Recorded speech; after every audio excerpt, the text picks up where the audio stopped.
महीने तक। तो भरद्वाज जी का आश्रम है वहां, तो बाबा जी के आश्रम में उन्होंने, भरद्वाज जी ने याज्ञवल्क्य जी को रोक लिया। याज्ञवल्क्य जी को रोका तो पूछा क्यों आप रोक रहे हैं? बोले मैं कथा सुनना चाहता हूँ। किनकी कथा सुनना चाहते? बोले मैं राम कथा सुनना चाहता हूँ। राम कौन है? राम नाम इतना प्यारा है, राम। ब्रह्मांड समाया है एक नाम में, एक नाम में पूरी दुनिया समा गई। राम, 2 अक्षर का प्यारा नाम, पतित पावन सीता राम। राम कौन है? राम कौन पूछो प्रभु तोई, एक राम अवधेश कुमारा, जाकर चरित विदित संसारा। राम कौन है? तो याज्ञवल्क्य जी कहते हैं जैसे आपको शंका हो रही है कि राम जी लीला क्यों करते हैं, वैसे एक बार माता सती को शंका हुई थी, तो शंकर जी ने कैसे समझाया वो कथा मैं आपको सुनाता हूँ। ठीक है माता? तो वो कथा याज्ञवल्क्य जी सुनाने जा रहे। बाबा क्या कहते हैं? रामचरितमानस कौन सुनता है कथा? रामचरितमानस बालकांड 46 दोहा चौथी चौपाई। राम कथा शशि किरण समाना, संत चकोर करई जय पाना।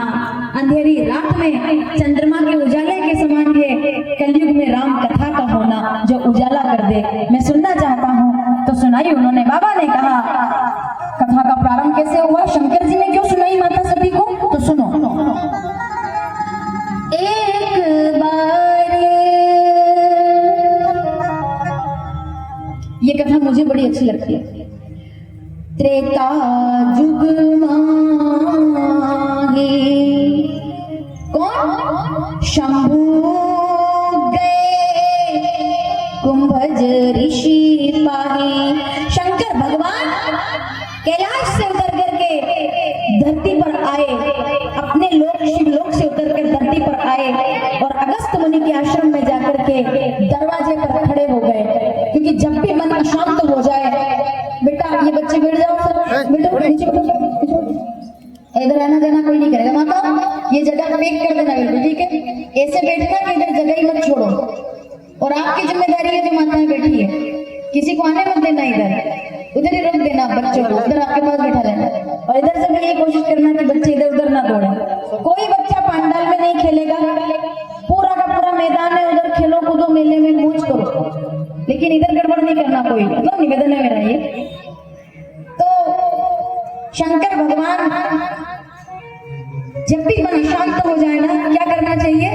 कथा सुनना चाहिए, सत्संग करना चाहिए, अच्छी किताबें पढ़नी चाहिए, आपका मन उससे शांत होगा। और प्रैक्टिकल बात है ये, जब जब भी कोई दुखी होता है वो कथा सुन ले तो उसका दुख भाग जाएगा। ना बिना प्रमाण के नहीं बोल रही हूं मैं, चौपाई मैं शुरू करूंगी, आप पूरा करेंगे, क्योंकि आज मंगलवार है और सुंदरकांड तो लगभग सभी लोग पढ़ते सुनते हैं। ये चौपाई बड़ी प्यारी है कि रामचंद्र गुण बरने लागा, सुनते सीता कर दुख भागा।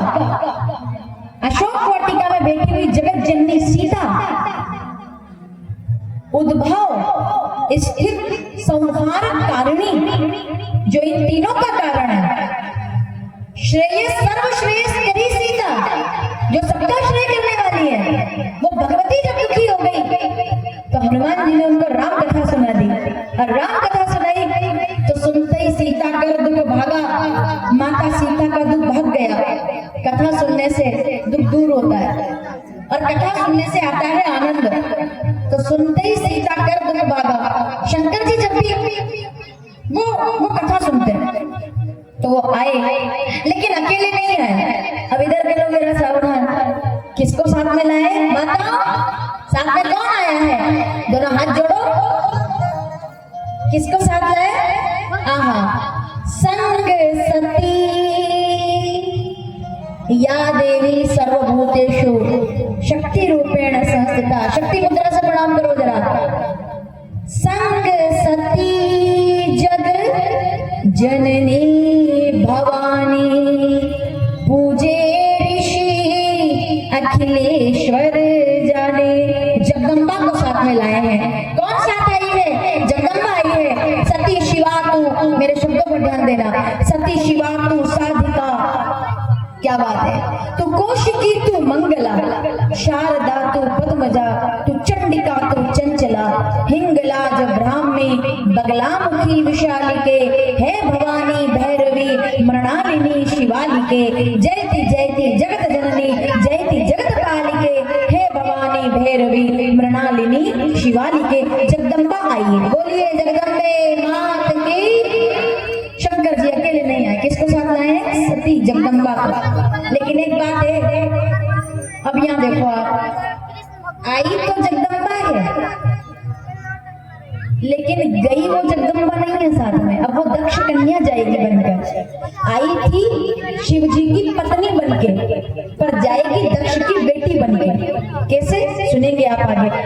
तो शंकर जी आए, अगस्त मुनि ने देखा भोलेनाथ सब परिवार कथा सुनने आए हैं, तो अगस्त मुनि कथा सुनाते सुनाते उठे, दौड़े और शंकर जी को प्रणाम कर लिया, नमन कर लिया। माता सती ने देखा, अच्छा पंडित जी कथा सुनाते सुनाते खुद उठ के आ गए, मतलब मामला गड़बड़। इसका मतलब क्या है कि इनको ज्यादा ज्ञान, अगर ज्ञान होता तो क्या सरेंडर करते, ऐसे हाथ जोड़ते? वक्ता तो ऐसे रहना चाहिए, बिल्कुल ऐसे कड़क ना बन के, एकदम कड़क रहे ऐसे। श्रोता है तो ऐसे करना चाहिए, है ना? ऐसे ऐसे करे श्रोता, और वक्ता बिल्कुल एकदम ऐसे बन के बैठे, वो सही है। लेकिन यहाँ तो खुद वक्ता ऐसे हमें श्रोता को प्रणाम कर रहे हैं। लेकिन नहीं, वक्ता बड़ा नहीं होता। देखो मैं थोड़ा अलग विचार रखती हूँ, वक्ता कभी बड़ा नहीं होता, श्रोता सबसे बड़ा माना जाता है, क्योंकि वक्ता की पहचान श्रोताओं से होती है। अपने सम्मान में ताली बजाइए जरा एक बार। वक्ता अगर श्रोता का सम्मान न कर सके तो उस वक्ता को कथा बोलने का कोई अधिकार नहीं है, क्योंकि अगर श्रोता ही नहीं होगा, वक्ता के बिना श्रोता चल जाएगा, पर श्रोता के बिना वक्ता नहीं चलेगा। इतना बड़ा पंडाल लगा दो और अगर श्रोता ना है तो क्या करेगा वक्ता?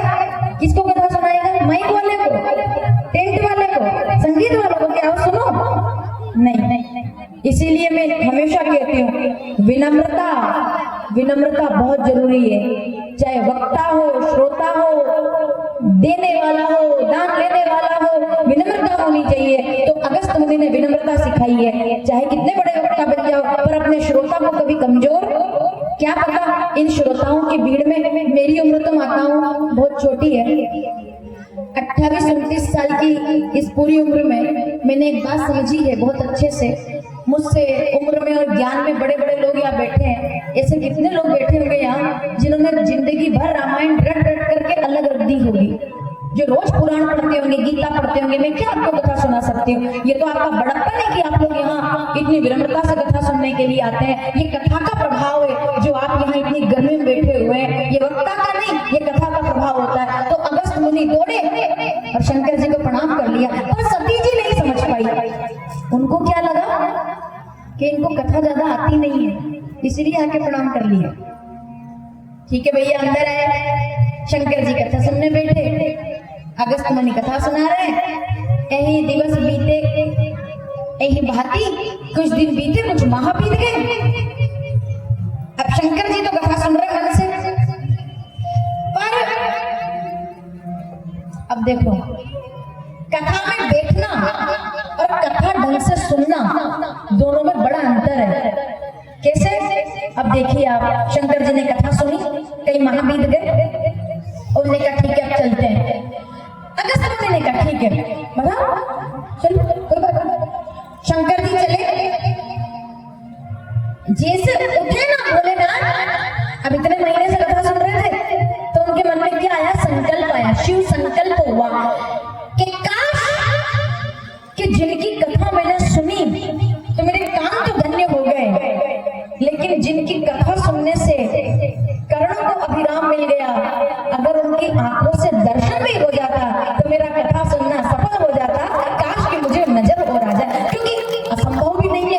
अभी राम जी अवतार लिए हैं, जंगल में घूम रहे हैं, तो कहीं मुझे अगर दिख जाए तो मेरा बड़ा भाग्य होगा, ऐसा शंकर जी सोच रहे हैं। अब आप सोचो माताओं, जिन भोलेनाथ का नाम लेने से हमारी इच्छाएं पूरी हो जाती है, क्या उनकी इच्छा पूरी नहीं होगी? वो तो चले जा रहे थे, सोच रहे थे कि राम जी का दर्शन हो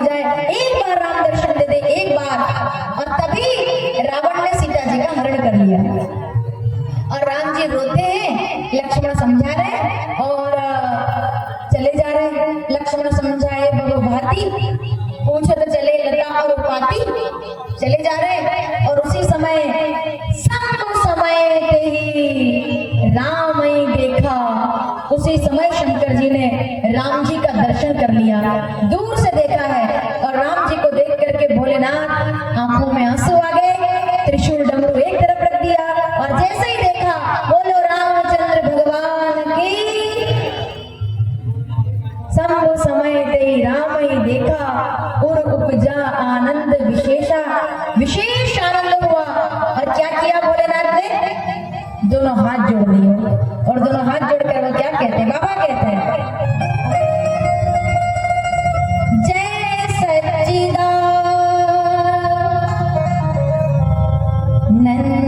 जग पावन। राम जी रो रहे हैं। अब आप देखो, राम जी रो रहे हैं, लक्ष्मण समझा रहे हैं और शंकर जी उनको ऊपर से आसमान में से आकाश मार्ग से प्रणाम कर रहे हैं, हे सच्चिदानंद भगवान राम आपकी जय हो। और मुस्कुरा करके कहा, जय सिया राम। बोलिए जय सिया राम, जय सिया राम। प्रणाम कर लिया, हे राम जय सच्चिदानंद जग पावन, अस कहीं चले मनोज न सावन। अब ये सब देखा, सती जी ने पलट के देखा, किसको प्रणाम किए हैं? अभी किसको देखा है? वो बार बार देख रहे हैं। क्या क्या दोहा है, आप जरूर पढ़िएगा ये दोहा कि बार बार देख रहे हैं, चले जा शिव सती समेता, पुनि पुनि पुलकित कृपा निकेता। प्रसन्न होकर पीछे पलट कर देख रहे हैं, जय सच्चिदानंद जग पावन, तुलसी दर्शन लोभ, मन डर लोचन लालची, शंकर और अति क्षोभ, सती न जाने मरण सोई। शंकर जी बार बार देख रहे हैं, हंस रहे हैं और चले जा रहे हैं। सती जी ने सोचा किसी को प्रणाम तो किए, पर किसको प्रणाम किए समझ नहीं आ रहा। माँ तो केवल दो राजकुमार है और तो ऐसा कोई है नहीं जिसको प्रणाम किया जाए। ठीक है माता, सती जी समझ नहीं पाई, थोड़ा दूर तक चली। अब चलने के बाद आखिर शंकर जी ने पूछ लिया, क्या बात है सती, तुम परेशान दिख रही हो, क्या हो गया? बोले ना, परेशान नहीं हूं मैं, पर मेरे मन में एक सवाल है। क्या? अभी अभी आपने किसको प्रणाम किया है? माताओं सावधान, क्या पूछ रही है जगदम्बा? किसको आपने प्रणाम किया? मुझे तो कोई ऐसा नजर नहीं आता जिसको आप प्रणाम करें। किसको आप प्रणाम करा है? शंकर जी कहते, अरे तुमने पहचाना नहीं? बोले किसको प्रणाम किया है? सती जी से कहा भोलेनाथ ने, यही तो बात है ढंग से कथा सुनने में और खाली पंडाल में बैठने में। बोले क्या? मैं कथा सुन रहा था और तुम केवल मेरे साथ बैठी थी। अगर तुमने भी कथा सुनी होती ढंग से तो तुमको ये सवाल करने की जरूरत नहीं पड़ती। तुम मुझसे पूछ रही हो कि वो कौन है? अरे सती, जासु कथा कुंभज ऋषि गाई, भगति जासु में तोर सुनाई। तो सुनो सती, सोई मामा इष्ट देव रघुवीरा, सेवक सदा जाई मुनि धीरा। अरे सती, वही तो है मेरे प्रभु राम, यही तो राम जी है। सती जी ने सोचा भोलेनाथ से ज्यादा भोला भाला और कोई नहीं है। हर कोई रास्ते चलते राम जी हो गए, भगवान हो गए। इतने बड़े भगवान हैं, एक बात बताओ, इतने बड़े भगवान हैं और पत्नी को ढूंढ रहे हैं। आंख बंद करके पता कर लेते कि किधर है सीता जी। और सबको पता है, बर्रा में जितने लोग बैठे हैं सबको मालूम है कि अशोक वाटिका में है सीता जी। क्या राम जी को नहीं पता कि सीता जी कहाँ है? बताओ। और ये कह रहे हैं कि वो भगवान है, पत्नी के लिए रो रहे हैं, बिलख रहे हैं। बताओ, ऐसे भगवान होते हैं? शंकर जी कहते हैं, मैं तुम्हें क्या समझाऊं कि वो क्यों रो रहे हैं? तो क्यों रो रहे हैं बताओ ना, क्यों रो रहे हैं? नहीं सती, वो अपनी पत्नी के लिए नहीं रो रहे हैं। फिर जितने बुद्धिजीवी लोग यहाँ बैठे हैं, विनम्रता से कहना चाहूंगी, ध्यान से सुनिएगा, किसके लिए रो रहे हैं?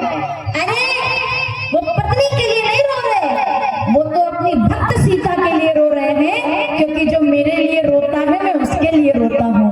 वो अशोक वाटिका में बैठकर राम राम राम कह रही है, इसलिए ये यहाँ जंगल में सीता सीता सीता कह रहे हैं, क्योंकि हमारे भगवान किसी का कर्जा कभी रखते नहीं है। जो मेरे लिए रोता है, बिना प्रमाण के नहीं बोल रही हूँ मैं, श्रीमद् भगवद गीता 4 अध्याय 11वां श्लोक, ये यथा मां प्रदीयन्ते तास थे भजाम में हम, जो मुझको बचता है मैं उसको बचता हूँ, जो मेरे लिए भूखा रहता है मैं उसके लिए भूखा रह जाता हूँ, जो मेरे लिए खाता है मैं उसके लिए खाता हूँ, जो मेरे लिए नाना बिना प्रमाण के नहीं, याद करो, जो मेरे लिए त्याग करता है मैं उसके लिए त्याग करता हूँ, जो मेरे पैर से कांटे निकालता है मैं उसके पैर के कांटे निकाल देता हूँ। याद कीजिए किसकी बात चल रही है। एक भक्त भगवान के पैर के कांटे निकाल कर पैर धो रहा है। कौन? रामचरितमानस अयोध्या कांड दोहा नंबर 99।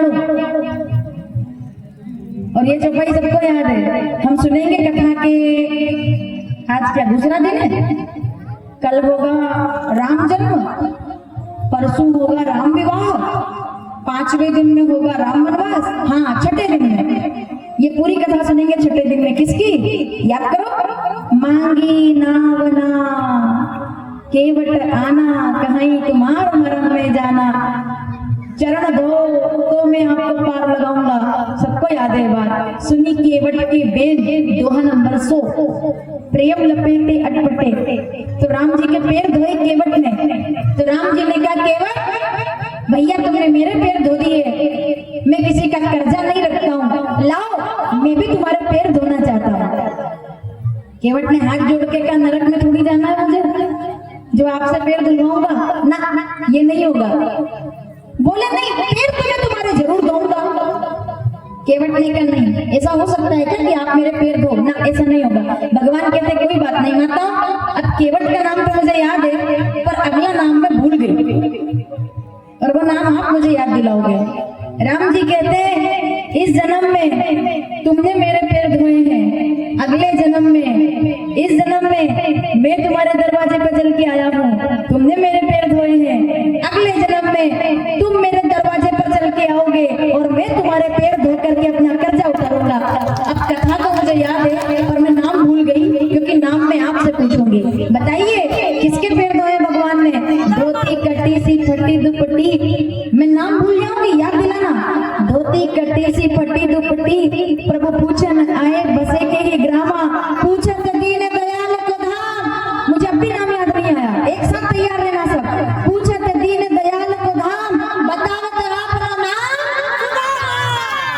अरे द्वार पालो कन्हैया से कह दो दर पे सुदामा गरीब आ गया। समझ में आया आपको?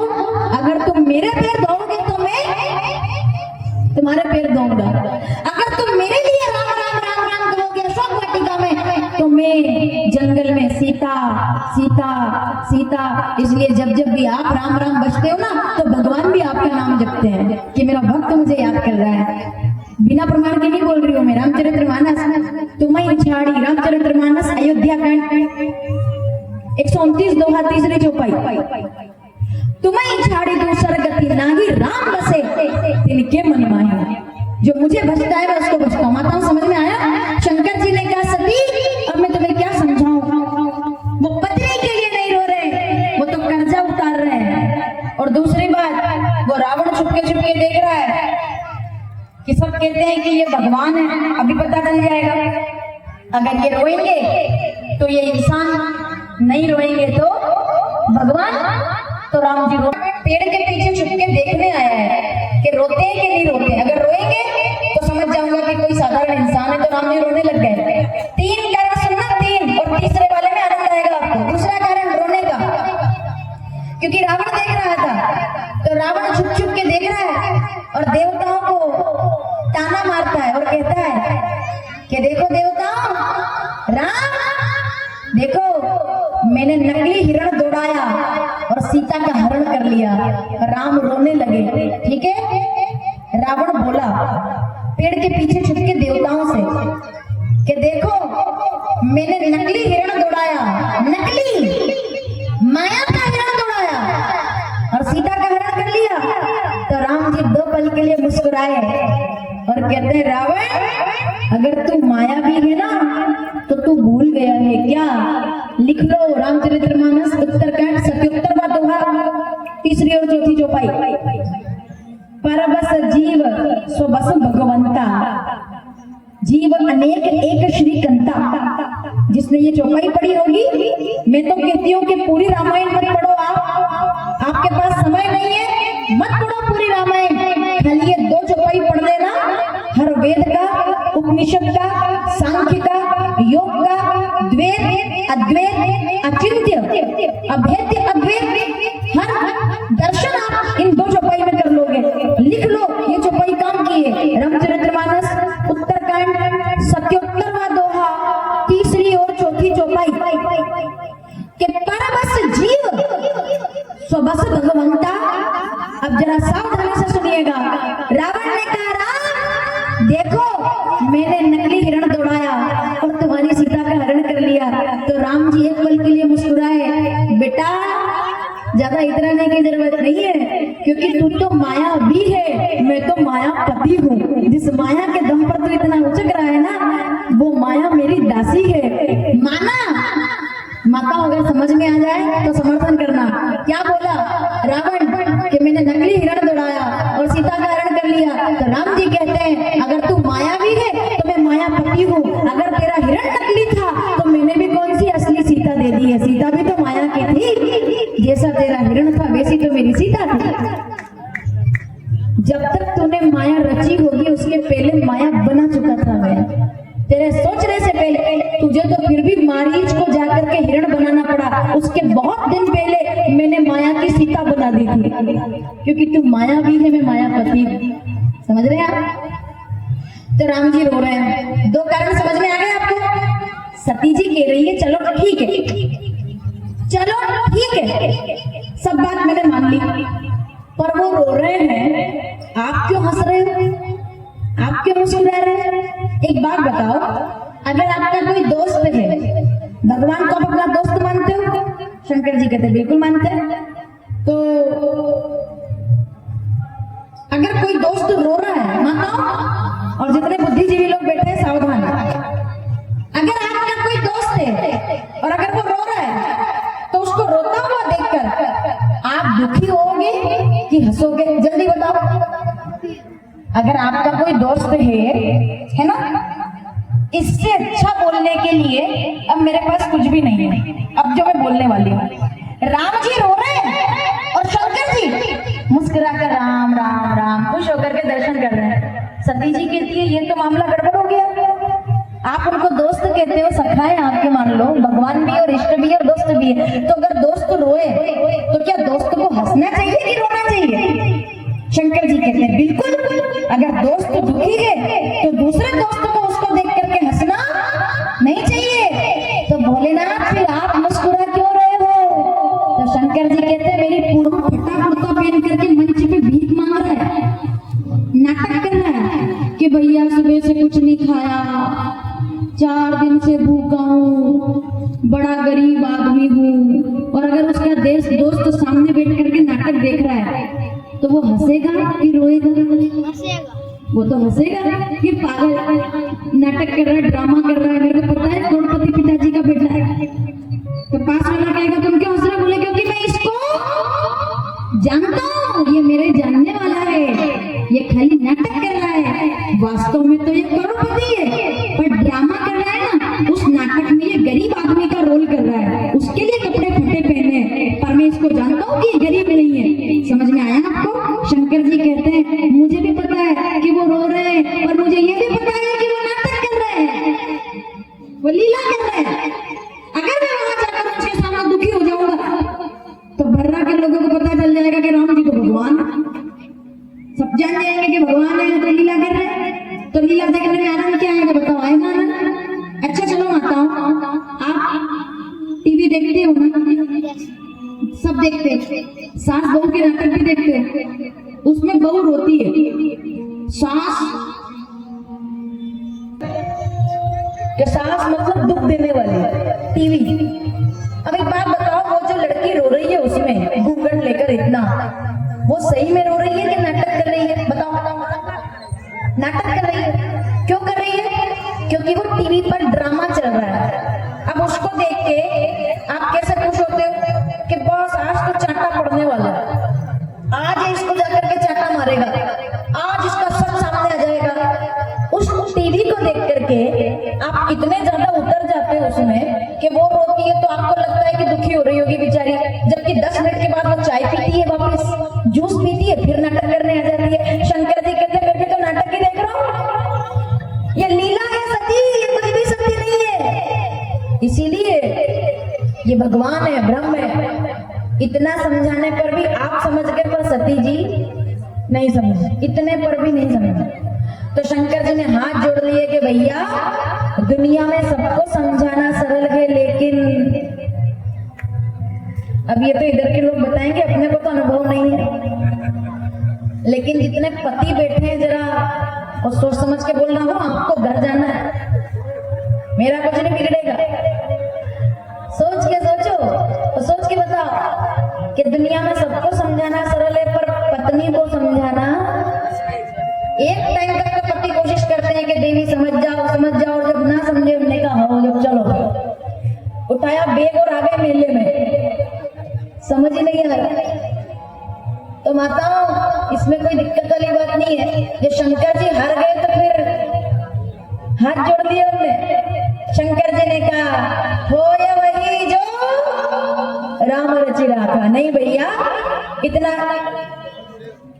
बहुत समझाया, बहुत। यद्यपि कहे शिव बार बहु ना लाग न उर उपदेश। शंकर जी समझ गए हो या वही जो राम।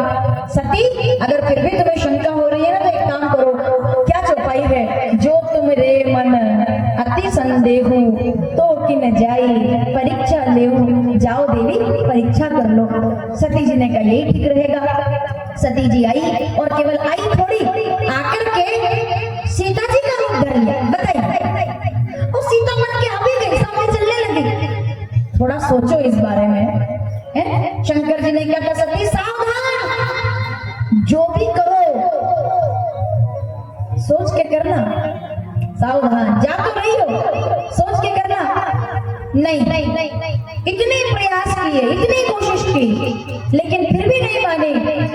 तो माता पुनि पुनि हृदय विचार करी, धरी सीता कर रूप, आगे होई पंथ चली, जय तई आवत नर भूप। जहां से राम जी आ रहे थे, माँ सीता जी बन करके आगे आगे चलने लगे। और जब आगे आगे चलने लगी तो लक्ष्मण जी ने पहले देखा कि अरे ये तो भाभी की तरह लग रही है, ये भाभी है क्या? राम जी ने नहीं देखा पहले किसने देखा? लखन ने। मतलब परीक्षा किसकी है बताओ? राम जी की। और पेपर कौन दे बैठा? लखन लाल जी। इनको पेपर पहले मिल गया। और लक्ष्मण जी जान गए कि ये कौन है, सीता जी सामने जा रही है क्या? तो भैया को बता देता हूँ कि देखो भैया भाभी मिल गई। मतलब सुन रहे हो ना, भाभी मिल गई। लेकिन अगले ही पल लक्ष्मण जी जान गए, बूझ गए। आपकी भाषा में कहें तो बूझे, ऐसा ठीक है? मुझसे कोई कहे कि 10-12 साल से बिहार जा रहे हो, बिहारी सीखे कि नहीं सीखे? मैंने कहा पूरी सीख ली। तो लोग पूछते क्या सीखा? तो मैंने कहा कि मैंने सीखा बूझे। बूझे सीख लिया मतलब बिहारी सीख गए। बूझे मतलब समझ रहे हो ना? हाँ, नहीं मेरे को ज्यादा सुननी पड़ती है बूझे में। लेकिन तो शंकर जी इतना करने के बाद भी माता सती ने वही किया, सीता बनकर आगे आगे चलने लगी। सावधान। लक्ष्मण जी ने पहले देखा, देख करके जान गए ये देवी कौन है जो आगे आगे जा रही है।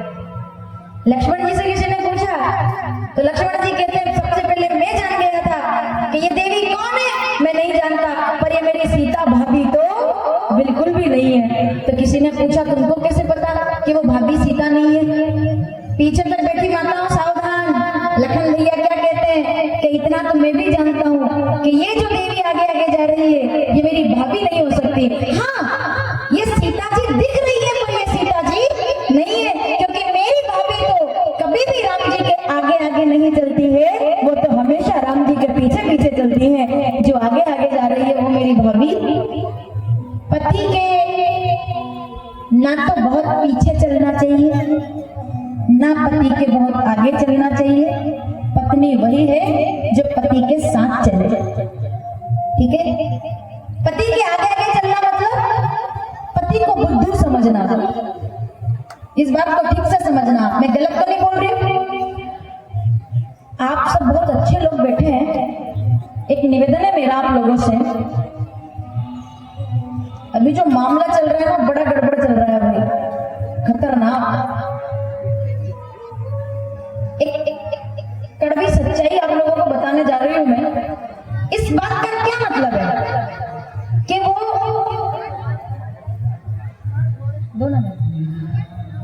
इस बात का क्या मतलब है कि लक्ष्मण जी कहते हैं कि वो सीता भाभी नहीं हो सकती।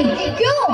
क्योंकि वो मेरे भैया के आगे आगे चल रही है, वो मेरी भाभी नहीं हो सकती। इसलिए क्योंकि मेरी सीता भाभी कभी भी राम जी के आगे नहीं चलती है, वो तो हमेशा राम जी के साथ चलती है या पीछे चलती है। ये देवी आगे आगे जाए, इसका मतलब क्या है? पति और पत्नी को साथ चलना चाहिए। जब पत्नी पति के आगे चलने लगती है तो गृहस्थी बिगड़ना प्रारंभ हो जाता है। मैं पत्नियों के विकास के विरोध में नहीं हूँ, लेकिन एक बात, जितने लोग यहाँ बैठे हैं, अगर मैं ठीक बोलूं तो समर्थन करना। एक अनपढ़, एक पढ़ा लिखा पति, मैं ठीक बोलूं तो समर्थन करना।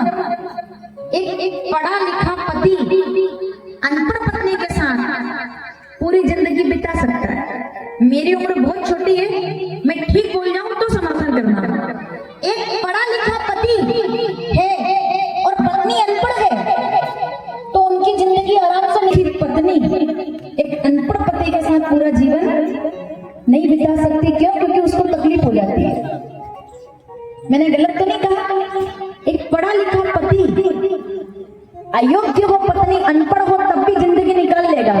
लेकिन अगर पत्नी थोड़ा ज्यादा पढ़ लिख जाएगी ना, तो उसको अपने पति से शर्म आने लग जाएगी कि इनको तो बोलना नहीं आता है, इनको तो समाज में बैठना नहीं आता है, ये तो मेरे लायक नहीं है, और तब होते हैं तलाक। मैं निवेदन करना चाहूंगी, पति पत्नी को साथ चलना चाहिए। पति हो सकता है किसी और के मुकाबले थोड़ा कम पढ़ा लिखा हो, एक बात, कम पढ़ा लिखा हो तो चलेगा, लेकिन अगर वो आपका सम्मान करना जानता है तो वो कई पढ़े लिखे लोगों से ज्यादा अच्छा है जो नारी का सम्मान करना सीख गया।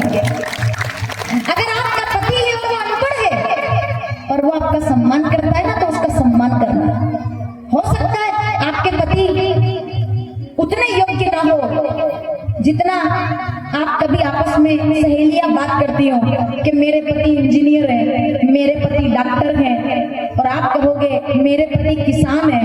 अरे किसान है तो क्या हुआ, फिर भी मेरी दवाई गोली का पूरा ध्यान रखते हैं, मेरी जरूरतों का ध्यान रखते हैं। मैं बीमार हो जाती हूँ तो दुखी हो जाते हैं। उसको पति पत्नी का संबंध कहते हैं, क्योंकि पति पत्नी का संबंध केवल और केवल वासना का नहीं होता। मैं बहुत निवेदन से कहना चाहूंगी, पति पत्नी का संबंध भारत में वासना का नहीं, उपासना का संबंध होता है। एक दूसरे के सम्मान का, एक दूसरे के साथ पूरी जिंदगी बितानी पड़ती है। पति पत्नी दोनों को, दो अजनबी लोग एक गृहस्थी बसाते हैं, उसको परिवार कहते हैं। दो अजनबी लोग अलग अलग घर में पले, अलग अलग समाज में, अलग अलग परिवार में, अलग अलग गांव में पले, ठीक है, दृष्टिकोण अलग अलग हुए, पर शादी हो गई, एक जिंदगी जीते, पर कब? जब दोनों का तालमेल सही हो। ये मेरी भाभी नहीं हो सकती क्योंकि ये आगे आगे चल रही है। मैं ये नहीं कह रही कि पत्नी पढ़ी लिखी, अब एक बात और है, मैं ये नहीं कह रही कि पत्नी पढ़ी लिखी ना बने, बनना चाहिए, पत्नियों को भी पढ़ा लिखा होना चाहिए, पर इतना पढ़ा लिखा नहीं होना चाहिए कि पति को अनपढ़ समझने लग जाए, वो ज्यादा जरूरी है। तो ये मेरी भाभी नहीं है, ये मेरे आगे, ये मेरे भैया के आगे आगे जा रही है। अब कौन है ये पता लगाना राम जी का काम है, मेरा काम नहीं है। मैं तो इतना केवल पेपर पास कर लिया मैंने कि मेरी भाभी तो ये नहीं है। आखिर वो हुआ जो नहीं होना चाहिए था। राम जी ने बहुत कोशिश की कि मैं सती के सामने ना जाऊं, ये शर्मिंदा हो जाएंगे, लेकिन फिर भी एक समय ऐसा आया कि दोनों का मिलना हो गया। उधर से राम जी आए, इधर से सती जी गई, आपस में एक दूसरे को तो देख ही लिया। राम जी ने सोचा मैं नहीं चाहता था कि ऐसा हो, लेकिन फिर भी सामने आ गई है, अब क्या किया जाए। अब सती जी क्या सोच के गई थी कि मुझे देखेंगे, देख करके मुझ पर नाराज होंगे, डांटेंगे कि कहाँ गई थी। मेले में अगर आप अपने पति के साथ घूमने जाओ और आप खो जाओ तो एक बार तो पति जोर से डांट देते हैं, डांटते हैं कि नहीं, कहाँ चली गई थी, साथ रहना चाहिए, गुस्सा करेंगे, क्यों? क्योंकि प्रेम करते, परवाह करते। तो मुझे जैसे डांटेंगे ना, तब मैं बोलूंगी कि मैं तो सती हूँ और मेरे पति भोले भाले पति को आपने बुद्धू बना दिया कि आप भगवान हो, अब जाके बताऊं। मन में सोच रही थी, ठीक है, ऐसा। लेकिन अब ये तो क्या पता था क्या होने वाला है। सती जी सीता बनकर सामने खड़ी हुई, राम जी सामने से आए, कुछ बोले ही नहीं, कुछ भी नहीं। इसीलिए तो हमारे राम भगवान है, मर्यादा पुरुषोत्तम है वो। मैं राम जी की कथा इसलिए थोड़ी सुना रही हूँ कि वो भगवान है, भगवान तो हमारे यहाँ बहुत है, लेकिन व्यक्तित्व वो तो श्री राम जैसा हो। मतलब उनको सती जी को बताना भी है पर ठेस भी नहीं पहुंचानी, इसलिए क्या किया, सती जी सामने खड़ी है सीता जी बनकर, मुस्कुरा रही है, राम जी सामने से आए, बोले थोड़ी, हाथ नहीं पकड़ा, दोनों हाथ उठाए और हाथ जोड़कर अपना सिर झुका दिया। सर झुका करके कहते हैं माँ, वो पत्नी के रूप में सामने खड़ी है और ये क्या बोल रहे हैं, मैं दशरथ नंदन राम।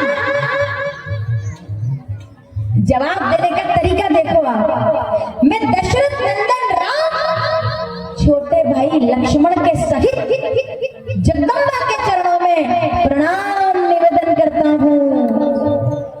जोरी पानी प्रभु कीन प्रणामो, पिता समेत लीन निज नामो। और दूसरा क्या कहा, हे जगदम्बा, मैं तो अकेला इसलिए घूम रहा हूँ क्योंकि जो मेरे साथ में थी उसका तो हरण हो गया, पर आपकी क्या मजबूरी है जो आप अकेली घूम रही है, आप कहो तो आपके घर तक छोड़कर आ जाओ, लक्ष्मण को भेज दो, कहीं बहोरी कहाँ वृष केतु, विपिन अकेली फिरई कहीं है तू, अकेला घूमना अच्छा नहीं है, कहो तो लक्ष्मण जी को साथ भेजकर आपको छोड़ने के लिए कह दूं।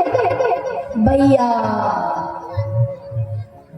इतना सुना, फिर क्या, बीपी लो, घबरा गई सती जी, आंख बंद कर ली उन्होंने और घबरा करके आंख बंद करके बैठ गई, सिट्टी पिट्टी गुम, पसीने पसीने हो गई, अब क्या बोले, बैठ गई धरती पे और ऐसे आंखें बंद कर ली, अब चले जाएंगे तभी उठूंगी यहाँ से, क्योंकि नजर मिलाने के लायक तो मैं अब क्या कहूंगी इनसे कि परीक्षा, मतलब समझ में आया आपको मैंने क्या बोला।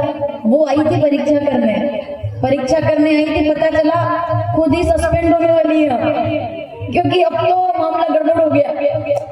ठीक है, राम जी आगे निकल गए, सती जी धीरे से उठी, उठकर जाने लगी, पीछे पलटकर देखा तो क्या देखा, कौन खड़े हैं पीछे, आहा, आगे राम सहित श्री भाता, राम लक्ष्मण जानकी और जय बोलो हनुमान की, तीनों सामने खड़े हैं। मानो राम जी कह रहे हैं, जगदम्बा सीता सामने कैसे हो सकती है, जिस दिन शादी की थी उस दिन से सीता मेरे वाम भाग में रहती है, जो वाम भाग में पत्नी रहती है उसे सामने ढूंढने की जरूरत नहीं पड़ती, वो तो सदा मेरे साथ है। सती जी घबराई, शंकर जी के पास आई, अब उनने कहा उनसे क्या कहूंगी, गड़बड़ तो हो गया मामला। जैसे ही सती जी आई, शंकर जी ने दूर से देख के कह दिया, आओ सती, पहले बताओ पानी वानी पियो आराम से, ना बिना प्रमाण के नहीं बोल रही मैं। गई समीप महेश तब हंसे पूछी कुशला, पानी पियो आराम से बैठो, और लीन परीक्षा कवन विधि, लेकिन कहो सत्य सब बात, टेल द ट्रुथ, सही बताना, झूठ मत बोलना। कैसे परीक्षा की, इतने पर भी सती जी नहीं समझी और झूठ बोल गई जल्दी जल्दी में, घबरा गई ना, जैसे बच्चा पकड़ा कैसे जाता है। आपने पूछा कहाँ गया था, वो गया था खेलने और नाम लेगा स्कूल का, बोले मैं तो कोचिंग गया था, अच्छा कोचिंग गया था, घबरा जाएगा, नहीं नहीं नहीं मैं तो ये, झूठ बोलेगा, सच बोलेगा, सीधा बोलेगा, हाँ मैं क्लास गया था, पर झूठ बोलेगा तो गड़बड़। तो सती जी से पूछा कैसे परीक्षा की, सती जी कहती है मैं तो ये तो नहीं, बस ऐसे कहाँ वहां गई थी, और क्योंकि अब झूठ बोलना है और झूठ बोलने वाला तो बोलने से फिर पकड़ के क्या कहती है, कछु न परीक्षा लीनी गोसाई, करई प्रणाम तुम्हारी नहीं, आपकी तरफ प्रणाम करके आई हूँ। शंकर जी समझ गए वो तो अंतर्यामी है।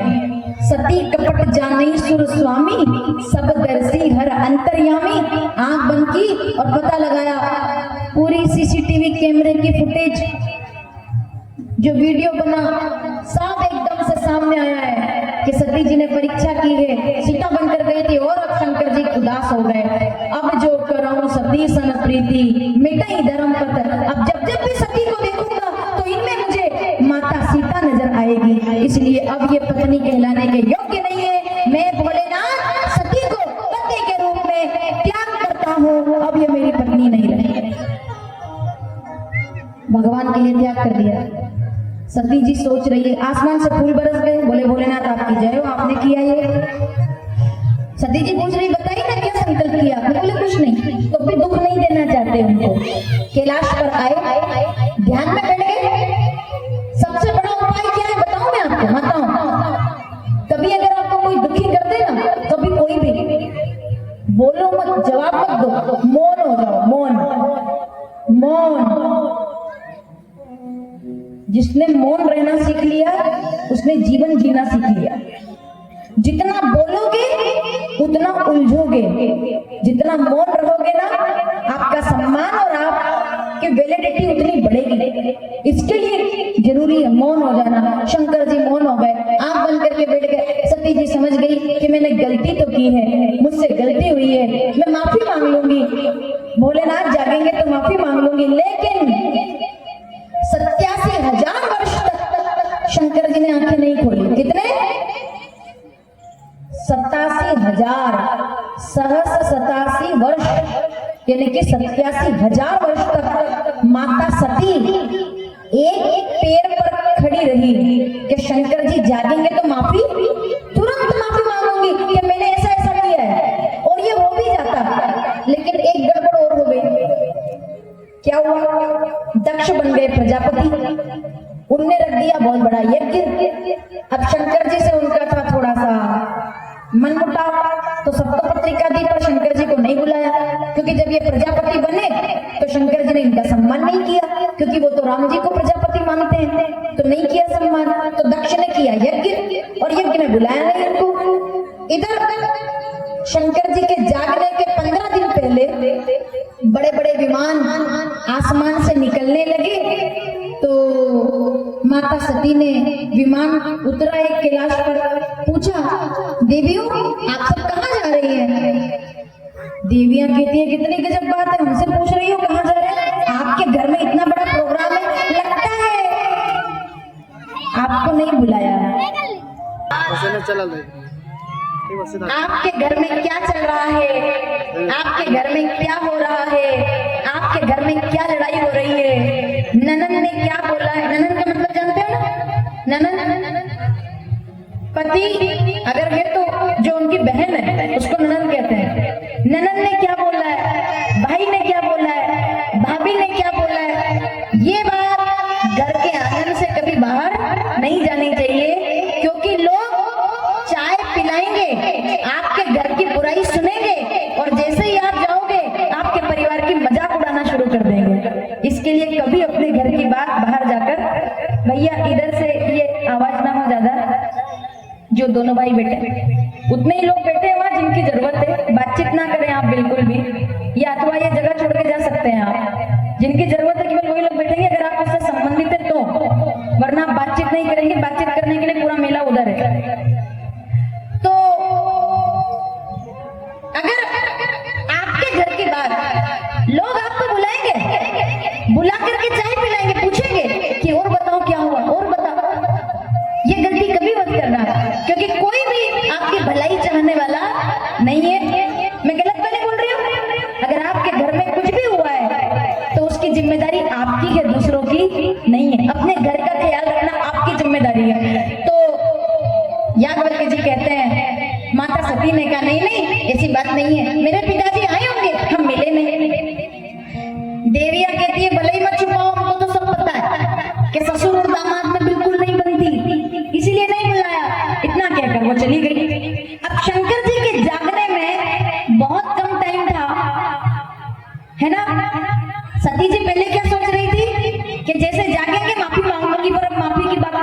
अब तो बस पिता के घर जाना है, ये बात याद रही।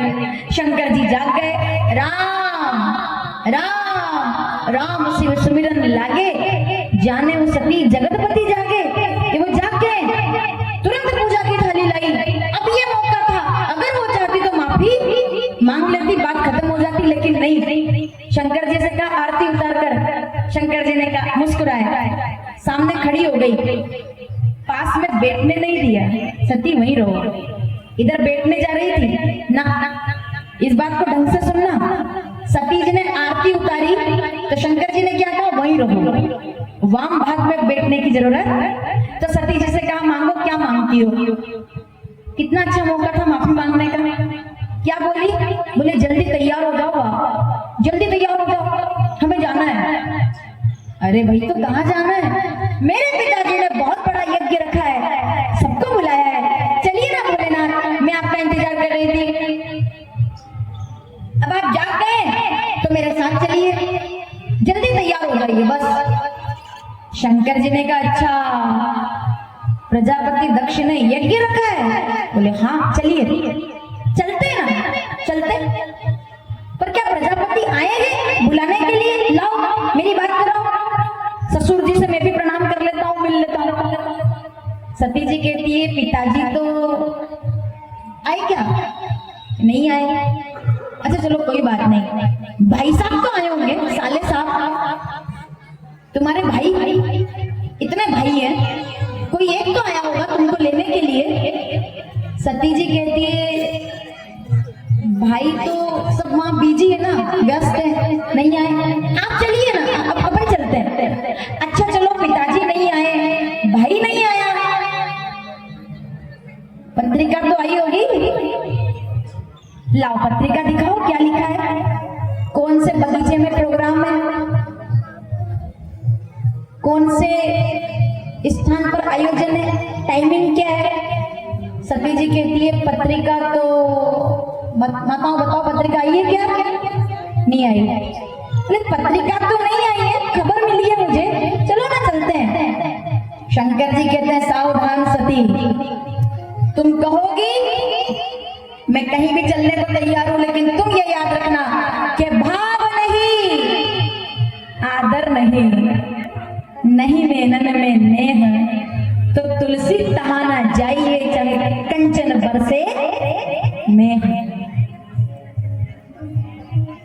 माताओं, जहां ना बुलाया जाए वहां नहीं जाना चाहिए, जहां याद आने पर बुलाया जाए वहां भी नहीं जाना चाहिए, जहां बाद में बुलाया जाए वहां भी नहीं।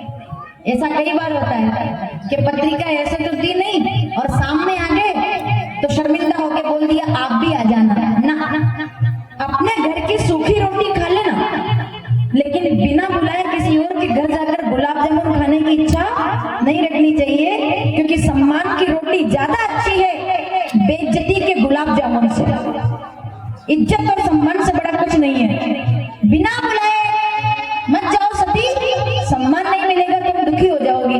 सती जी कहती है, क्या बात करते हैं, पिता के घर जाने में क्या सम्मान, चलो ना चलते हैं। शंकर जी कहते, तुम जाओ, प्रोग्राम वाले दिन मैं भी आ जाऊंगा, अभी तुम जाओ। और हो जाता है ऐसा, वो चले जाते हैं क्योंकि वो तो बोले वाले हैं, तुम जाओ मैं आ जाऊंगा। सती जी चल दी अकेले, दो गणों को साथ लेकर। लेकिन क्या हुआ, ये कथा बड़ी माताओं, मतलब दुख देने वाली कथा है ये, अच्छी नहीं लगती है बात बोलने में, कि पिता भवन जब गई भवानी तो दक्ष त्रास कहो न सन्मानी। दक्ष ने छोटे से छोटे व्यक्ति को हाथ जोड़ के अंदर बुलाया, पर जब सती गई ना तो मुंह फेर लिया, जैसे पहचानते भी नहीं है। ये वही पिता है, शादी के बाद पहली बार सती घर आई थी आज, शादी के बाद पहली बार पियर आई थी आज। ये वही पिता है जिसने कहा था, बाबुल की दुआएं लेती जा, जब तुझको सुखी संसार मिले। हर बेटी केवल अपने माता पिता के सम्मान के लिए ससुराल में अपनी पूरी जिंदगी बिता देती है, तो जब वो बेटी ससुराल से पियर आए ना तो कभी उसका अपमान नहीं करना चाहिए, क्योंकि वो उसका आंगन है, वो उसका घर है। एक बात बताना माताओं, सब अच्छा है लेकिन पियर की दीवार भी पहचानती है उस घर की बेटी को, वो आंगन भी पहचानता है कि ये मेरे घर की बेटी है, आंगन भी कि इसी घर में पली बड़ी हुई है। इसलिए आप जब पियर आते हो तो कैसे आते हो, एकदम इधर का दरवाजा खोला उधर का दरवाजा खोला, ये देखा वो देखा, रसोई में गई और तुरंत चूल्हा जलाया। आपको सामान ढूंढने की जरूरत नहीं पड़ती है क्योंकि वो आपका आंगन है। इसलिए अपने घर में कभी अपनी बेटी का अपमान नहीं करना चाहिए। सती जी आई, दुखी हो गई, सागर बहुरी मिली एक माता, माँ ने गले लगाया, बेटी आओ, पिता की बात पर ध्यान मत देना, वो तो थोड़े बिजी है ना, व्यस्त है, इसलिए तुमको देखा नहीं होगा। बात को संभाला माँ ने, क्योंकि माँ तो माँ होती है। अपना अपमान का घुट तो पी गई, लेकिन जब यज्ञ भवन में जाकर देखा तो रुद्र का कोई स्थान नहीं था। सबको जगह दी थी, रुद्र को स्थान नहीं दिया। अब तो माता भगवती ने अपनी जटाओं को खोल दिया और क्रोध में आकर कहती है, हे सभासदों, मेरे अभिमानी मूर्ख पिता के कारण तुमने रुद्र का अपमान किया है। जितने ब्राह्मण इस यज्ञ में जानते हुए भी कि रुद्र का स्थान नहीं है, जितने ब्राह्मणों ने आहुतियां देने के लिए मंत्र बोले हैं, उन सबको मैं श्राप देती हूँ। जितने भी लोग यहाँ शंकर जी की निंदा तक सुन रहे थे, सावधान, मैं उनको श्राप देती हूँ कि वो सब के सब ब्राह्मण और वो सब के सब लोग कलयुग में बड़े बड़े तीर्थों में जाकर के जन्म लेंगे। ये मेरा श्राप है। ढंग से सुनना, जितने लोगों ने शंकर जी की निंदा की है, वो सब के सब लोग कलयुग के बड़े बड़े तीर्थों में जाकर जन्म तो लेंगे, पर शरीर की अपंगता के कारण जिंदगी भर मंदिर के बाहर बैठकर भीख मांगेंगे, पर कभी हरि का दर्शन नहीं कर पाएंगे। ये मेरा श्राप है। आप कभी तीर्थ में जाओ तो देखना कैसे कैसे लोग बैठे रहते हैं बाहर, उनको देख करके समझ नहीं आता इनको हुआ क्या है।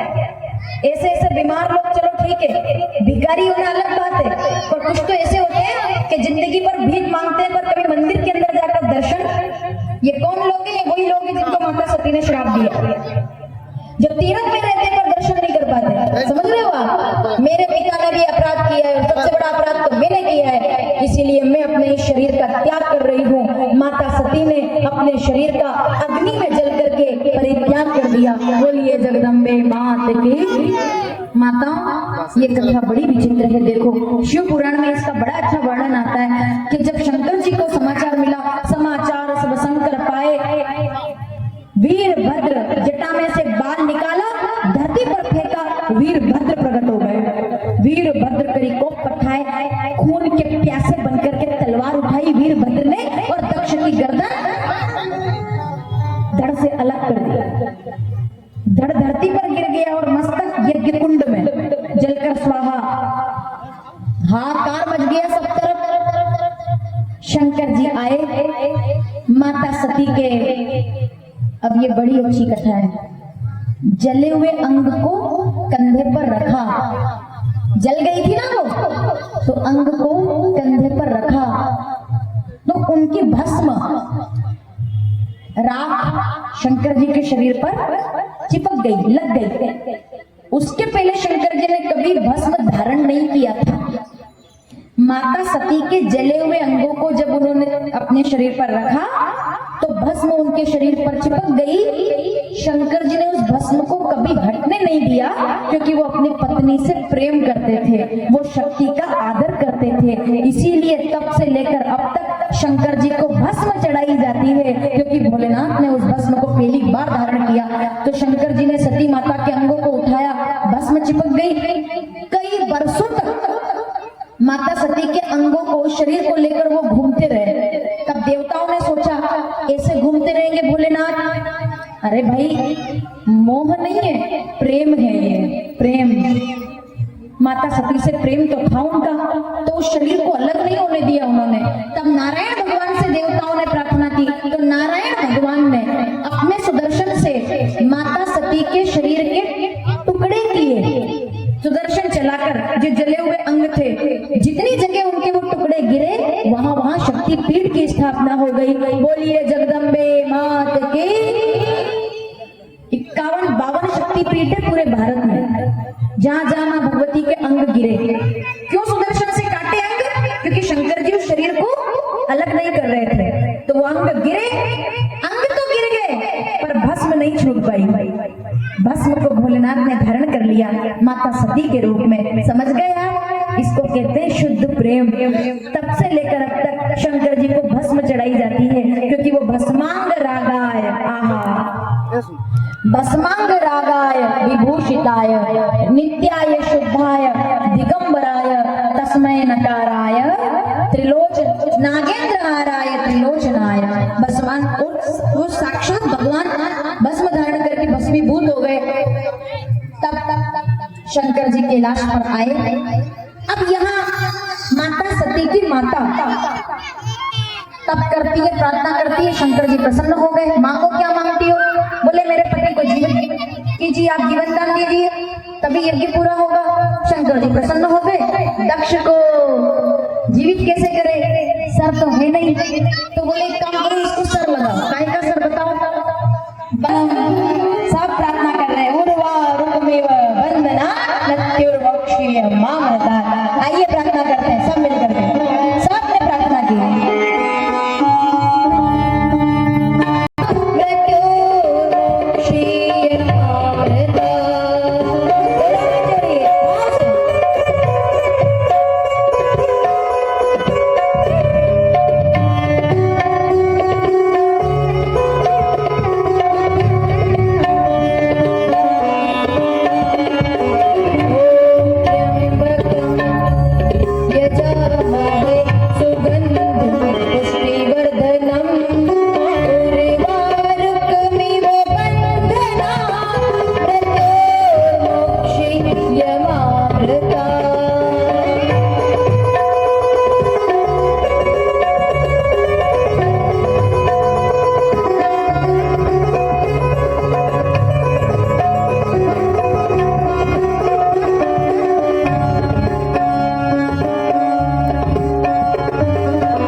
भोलेनाथ की, कालों के काल महाकालेश्वर महादेव की महाकाल हो गए। अब दक्ष जीवित हुआ तो बोला, चलो अब बोला तो क्या बोला वो? अरे भाई पहले इंसान था, अब तो बकरे का मुख हो गया उसका। तो जब वो बोला ना तो बोला बम। क्या बोला? बम। ऐसा बम मतलब वो बोले कुछ और निकले कुछ।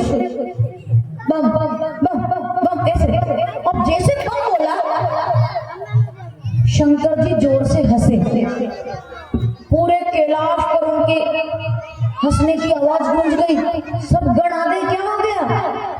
तो दक्ष से बोला, फिर बोलो फिर बोलो फिर बोलो बम बम। मतलब मेरी बात समझो आप, माता सती के देह त्याग के बाद पहली बार शंकर जी हंसे तो गण बड़े खुश हो गए। उन्होंने दक्ष से कहा एक बार और बोल, एक बार और बोल, क्योंकि जब ये बोलेगा तो शंकर जी हंसेंगे। तो सब क्या बोलने लगे? बम बम बम बोल बोल बोल बम बम लहरी, बम बम लहरी, शिव गाए अकड़ बम बम लहरी। इसलिए शंकर जी को हंसाना हो तो क्या करना चाहिए? बोलो, क्या बोलना चाहिए? बोल बम बम बम बम बम बम बम बोल बम। ऐसे देखो मत मेरी तरफ, बोलो बोल बम बोल बम बोल बम बोल बम। शंकर जी हंसेंगे तो आपके परिवार बोल बम। ये मैं नहीं बोल रही हूँ, वो शिव जी के गण कह रहे हैं दक्ष से एक बार और बोल, एक बार और बोल। वो बोले बम बोल बम बोल बम बोल बम। तब से लेकर जितने भी कावड़ यात्री है ना, बोल बम बोल बम बोल बम का मतलब है शंकर जी खुश होंगे। दक्ष चले गए स्तुति करके। अब यहाँ पर सत्तर हो गया आनंद। अगर भोलेनाथ की कृपा चाहिए तो भजन तो करना पड़ेगा भैया, क्योंकि वो वही भोलेनाथ है कि शंकर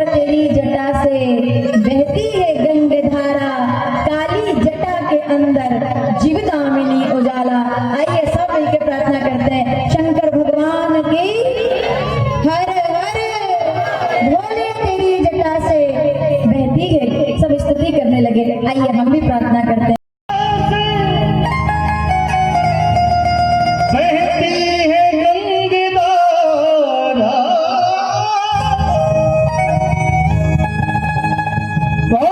तेरी जटा से बहती है गंगधारा, काली घटा के अंदर, काली घटा के अंदर जीवदामिनी उजाला हो मेरी कृपा से, बहती है गंगधारा हो मेरी जटा से। शंकर तेरी जटा से बहती है गंगधारा, तेरी जटा बहती है गंगधारा। दो बातें शिव पुराण में आता है। शंकर जी माता सती के जले हुए अंगों को उठाए तो भस्मीभूत हो गए, और जब उनकी आंखों से आंसू गिरे तो एक पौधा प्रकट हो गया कनखल में, उत्तराखंड में, हिमाचल में, जिसको कहते हैं रुद्राक्ष। रुद्राक्ष का पौधा प्रकट हुआ शंकर जी के आंख के आंसू से। जब वो रो रहे थे आंख के आंसू से जो दाना बना है उसको रुद्राक्ष कहते हैं। इसीलिए रुद्राक्ष पहनने की बड़ी महिमा है, सबको रुद्राक्ष पहनना चाहिए। और ये भी मत सोचना कि खाली महीने के 4-5 दिन रुद्राक्ष को उतारना पड़ेगा, नहीं उतारना पड़ेगा। 30 दिन रुद्राक्ष पहन सकते हो आप, पूरे महीने, पूरे साल, पूरी जिंदगी, क्योंकि रुद्राक्ष कभी अपवित्र नहीं होता है। हम जब रसोई से बाहर होते हैं ना, तब भी रुद्राक्ष नहीं उतारना चाहिए, क्योंकि रुद्राक्ष तो तब भी पवित्र कर देता है हमको। ऐसा कहते हैं हम लोग जब किसी को आखिरी यात्रा में छोड़ने जाते हैं शमशान तक, है ना, वहां से आके स्नान करने के बाद रुद्राक्ष को एक पानी के लोटे में आप डालो, गंगा जल के लोटे में, और उस जल को पी जाओ तो जो दोष लगा है वो मुक्त हो जाएगा, पवित्र हो जाओगे आप। ये नहीं कि पवित्र हो जाओगे शमशान से आने के बाद भी, इतनी ताकत है रुद्राक्ष में। इसलिए हर किसी को रुद्राक्ष पहनना चाहिए, एक तो गले में, एक हाथ में। ये नब्ज है हमारी यहाँ पर, ये पूरा शरीर तो यहीं से चलता है। डॉक्टर क्या चेक करता है बताओ? ये चेक करता है ये कि क्या चल रहा है। आज तक समझ में नहीं आया कि क्या समझ में आता है इसमें, पर डॉक्टर को पता चल जाता है भैया सब कुछ इधर ही है। अगर यहाँ रुद्राक्ष बंधा हुआ है तो पूरा जीवन आपका बैलेंस में रहेगा। 2 चीजें आपके जीने के लिए, एक तो नब्ज और एक हृदय। तो हृदय के पास रुद्राक्ष होना चाहिए, नब्ज के पास रुद्राक्ष होना चाहिए, कंट्रोल में रहेगा आपका बीपी और आपका जीवन। इसके लिए रुद्राक्ष प्रकट हो गया। शंकर जी प्रकट हुए जब ऐसे स्वरूप में, लोग जयकार कर रहे हैं। आइए दोनों हाथ उठाकर प्रार्थना करते हैं।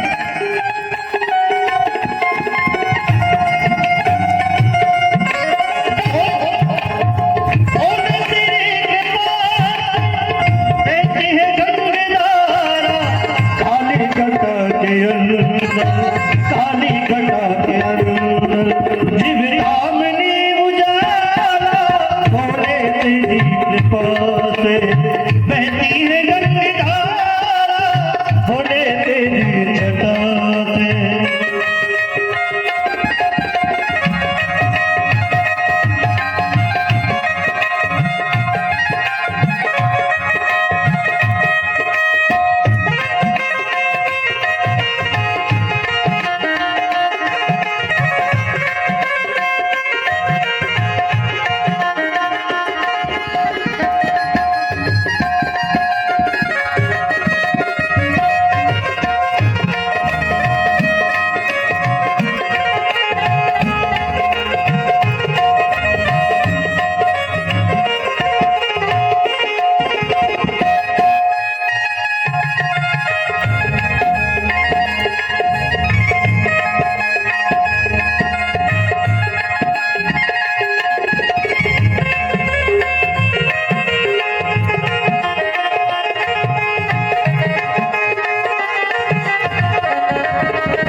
मुस्कुरा दिए फिर शंकर जी मुस्कुरा दिए और दक्ष को जीवन दान दे दिया।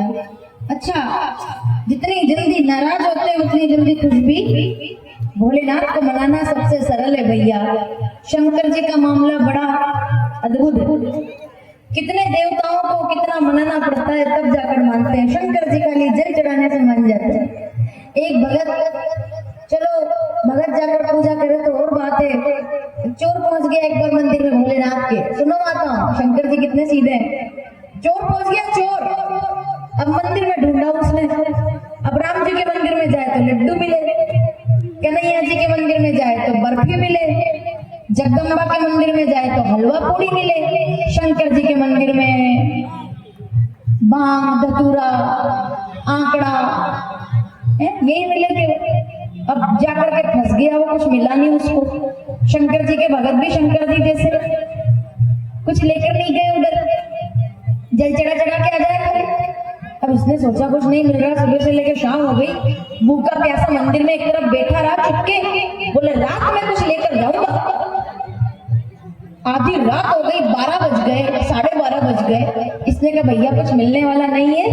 और शिवलिंग के ऊपर जो जलाधारी होती है ना, जिसमें से पानी गिरता है, इसने सोचा ये बड़ी भारी दिख रही है, पीतल वाली, इसके 3-4 हजार मिल जाएंगे, ये तो लेके जाऊं कम से कम। पर इसको उतारूं कैसे? कोई चढ़ाई की जगह भी नहीं है। इधर देखा उधर देखा, कुछ नहीं मिला तो शिवलिंग के ऊपर एक पांव रखा और दूसरा पैर रखा जलाधारी पे और चढ़ करके जलाधारी उतारने लगा। जल गिरा, शंकर जी प्रसन्न होकर प्रकट हो गए। बोलिए भोलेनाथ की। बोलो बच्चा क्या मांगते हो? उसने कहा भोलेनाथ आप माफ कर देना, मैं गलती हो गई। बोले नहीं, मांगो क्या मांगते हो? बोले मेरे से मांगते हो ऐसा क्यों बोल रहे हो? मैंने तो कोई पूजा पाठ भी नहीं किया आपसे। बोले मैं तुमसे खुश हो गया हूँ। अरे तो मेरे से कैसे खुश हो गए? मैंने तो कुछ किया ही नहीं, अब क्या कर दिया मैंने जो आप खुश हो गए? शंकर जी कहते तुमसे बड़ा भगत तो पूरे दिन में कोई भी नहीं आया। बोले मैंने कौन सी भक्ति कर दी? बोले कुछ भक्त आए थे जल चढ़ा के गए, कुछ भक्त आए थे फूल चढ़ा के गए, कुछ भक्त आए थे चावल चढ़ा के गए, कुछ भक्त आए थे प्रसाद चढ़ा के गए, पर तुम तो सबसे बड़े भगत हो। तुमने ना तो फूल चढ़ाया ना जल चढ़ाया, तुम तो पूरे के पूरे मेरे ऊपर चढ़ गए, समर्पित हो गए। तुमसे बड़ा भगत और कौन होगा बताओ? मतलब कोई तो अपना कुछ चढ़ाता है, तुम तो पूरे चढ़ गए कि मैं तुम्हारा हो गया। चोर ने कहा आपसे भोला भाला और कोई नहीं है, ऐसे हमारे भोलेनाथ, कैलाश के निवासी भोलेनाथ अकेले हैं। अब बेटा ये बच्चे ये इनको ये जगह खाली करवाओ, पीछे भेजो इनको खेलने के लिए। ये दोनों तीनों जो है बच्चे बीच में नहीं खेलेंगे, इधर थोड़ी देर की और बात है, पीछे खेलेंगे पूरा। उसके बाद खूब खेलना चाहिए मैदान में। 7 के बाद 7 बजे तक शांति से बैठना है बस। तो सती ने जगदम्बा पार्वती के रूप में राजा हिमवान के घर जन्म लिया है। बोलिए अम्बे मात की। माता पार्वती अवतार लेकर आई और बाबा कहते हैं आइए स्वागत करते हैं माता पार्वती का। क्या कहा गोस्वामी जी ने?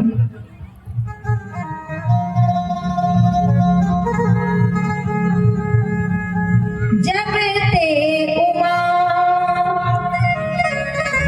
सेल गृह जाए, माँ भगवती प्रकट हुई तो पूरे हिमवान पर खुशियां छा गई। अरे सोचो खुद जगदम्बा आई होगी तो कितना अच्छा लगा होगा। सकल सुख संपत्ति तहाँ आई, सब बड़े प्रसन्न हो गए। जगदम्बा प्रकट हुई है, 6 साल की हो गई भगवती तो नारद जी आ गए, नामकरण किया। पूछा माता मीना ने, माताओं चलो शंकर जी के विवाह की कथा सुनते हैं जल्दी से, क्योंकि अब सती जी का त्याग किया, अब माता पार्वती से विवाह होगा उनका, वही कथा है आज की मुख्य रूप से। तो माता पार्वती आई, सामने बैठी।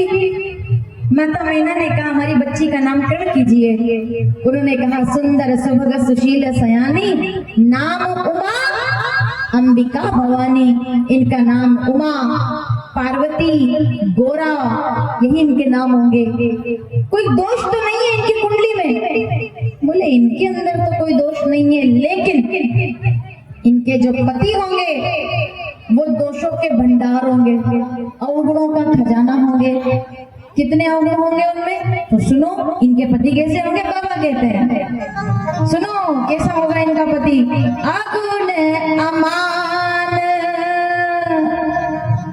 मातु पितु हीना, उदासीन सब संशय छीना। अगुण अमान, माता पिता हीन, ऐसे इनके पति होंगे। अब तो दोनों पति पत्नी रोने लगे, हमारी बेटी का तो जीवन बर्बाद हो जाएगा, इससे तो अच्छा है हमारी बेटी कुंवारी रह जाए। नारद जी कहते नहीं, सुनो, कहा मुनीस हिमवंत सुनो, जो विधि लिखा लीलार, अगर लिखा हुआ है तो भुगतना पड़ेगा, लेकिन अगर तुम्हारी बेटी चाहे तो वो श्राप को भी, अपने जीवन के अवगुण को भी वरदान में बदल सकती है। जो विवाह शंकर सन होई, ये सब के सब अवगुण शंकर जी में सद्गुण बनकर के विराजमान है। अगर शंकर जी से शादी हो जाए तो तुम्हारी बेटी का कल्याण हो जाएगा। कहो पार्वती से तब करें। माता मीना अपनी बेटी के पास गई तो वो कहती, उसके पहले पार्वती जी ने कह दिया, माँ मैं तप करने के लिए जाना चाहती हूँ, मैं जाऊं? और माता, आखिर में माता पार्वती तप करने के लिए आ गई। अखंड तप किया, बरसों बरस का, 1000 वर्ष का तप किया माता पार्वती ने शंकर जी को पति रूप में पाने के लिए। तप कर करके भोजन त्याग दिया, पत्ते खाना शुरू किया, पत्ते खाना छोड़ दिया, अपर्णा नाम हो गया, निर्जला व्रत किए, सांस भी लेना बंद कर दिया। इतना अखंड तप किया। माताओं, जितने भी व्रत आप लोग करते हो वो सब माता पार्वती ने शुरू किए, सब टोटल। हड़ताल तीज, करवा चतुर्थी, गणेश चतुर्थी, ये सब माता पार्वती ने व्रत किए, खूब व्रत किया। इधर शंकर भगवान ने कामदेव को भस्म कर दिया कि मुझे विवाह नहीं करना है। कामदेव के भस्म होने के बाद सब हार गए, पर माता पार्वती ने तप करना बंद नहीं किया। तब राम जी गए शंकर जी के पास मनाने के लिए कि अगर आप विवाह नहीं करेंगे तो तारकासुर का वध कैसे होगा। शंकर जी का बेटा मेरा वध करे, ये तारकासुर ने वरदान मांगा था, क्योंकि उसको पता था कि सती जी अब नहीं है दुनिया में, शंकर जी दूसरी शादी करेंगे नहीं, तो इसलिए उसने वरदान ऐसा मांगा और देवताओं को परेशान करने लगा। तो राम जी कहते, भोलेनाथ आप अवतार, आप विवाह कीजिए, क्योंकि आपके विवाह से कार्तिक भगवान अवतार लेकर आएंगे और कार्तिक तारकासुर का वध करेंगे। शंकर जी अपने प्रभु इष्ट की बात मान गए, विवाह के लिए तैयार हो गए। सप्तऋषि आए परीक्षा करने माता पार्वती की। अब देखो आप, उन्होंने कहा, देवी किसके लिए इतना तप कर रही हो? माता पार्वती कहती है, मैं तो शिव की पुजारन बनूंगी, अपने भोले की जोगन बनूंगी, मैं तो उनसे विवाह करना चाहती हूँ। सप्तऋषि कहते हैं, अरे देवी उनका कोई ठिकाना है क्या? शमशान में रहते हैं, घर बार का ठिकाना नहीं है। अगर तुम कहो तो तुम्हारी शादी नारायण भगवान से करवा दे, वहां बहुत सुखी रहोगी, बड़ा मकान मिलेगा, साधन मिलेंगे, तुम बहुत सुखी रहोगी। माता पार्वती हाथ जोड़ के कहती है कि नारायण भगवान तो चाहे गुणों की खान हो, लेकिन मेरा स्वभाव है कि साधन घर में मिले ना मिले, मैं बेकुंठ का साधन नहीं चाहती। जितने बुद्धिजीवी विद्वान लोग बैठे हैं, मेरे शब्दों पर ध्यान दीजिएगा। माता पार्वती कहती है, बेकुंठ में शादी करोगी तो क्या मिलेगा? बोले साधन मिलेंगे, अच्छे अच्छे साधन मिलेंगे। तो माता पार्वती कहती है, मैं नारायण भगवान से विवाह करके साधन नहीं चाहती, मैं तो शंकर जी से विवाह करके साधना चाहती हूँ, क्योंकि साधन हो ना हो, साधना होनी जरूरी है। मैं साधना चाहती हूँ, मुझे नारायण नहीं, मैं तो शिव जी से विवाह करूंगी। सप्तऋषि परीक्षा करके वापिस आए और शंकर जी से कह दिया कि इस कन्या से ज्यादा योग्य आपके लिए और कोई दूसरी नारी नहीं है, विवाह कर लीजिए। पत्रिका छप गई, विवाह की तैयारियां हो गई। इधर भोलेनाथ ने स्वयं जाकर के माता पार्वती को आदेश कर दिया कि जाओ और अपने पिताजी से कह दो मैं बारात लेकर आ रहा हूँ, शादी की तैयारी करो। माता पार्वती घर आई, हिमवान जी ने तैयारी की, बेटी की शादी है। पिता कितने खुश रहते हैं बेटी की शादी में, माता पिता। तो मीना हिमवान बड़े प्रसन्न हुए, पूरे पर्वत इतना नदियां पर्वत सबको बुलावा भेजा, हमारी बेटी की शादी है जरूर आना। तो भोलेनाथ का विवाह हिममान की कन्या पार्वती जी के साथ 22 अप्रैल 2025 को भर्रा बेगूसराय में तय किया गया है। बारात यज्ञ मंडप से निकलकर रामकथा के पंडाल पर 7 बजे प्रस्थान करेगी। इस विवाह की घड़ी में आप सभी सादर आमंत्रित हैं। पत्रिका पढ़ रही हूँ मैं आपके सामने। स्वागतातुर इंद्र इंद्राणी, दर्शनाभिलाषी ब्रह्मा ब्रह्मणी। बच्चों का नाम जिसमें देते हैं ना, हमारे भोले बाबा की शादी में जुलूल जुलूल आना, नंदी श्रृंगी भृंगी समस्त शिव परिवार। पत्रिका छप गई कि भेज रहे हैं स्नेह निमंत्रण, प्रियवर तुम्हें बुलाने को, हे मानस के राजहंस तुम भूल न जाना आने को। जैसे पत्रिका छपाई गई, सबको पत्रिका मिली, सब बारात में आने को तैयार। अब बाराती तैयार, घराती तैयार।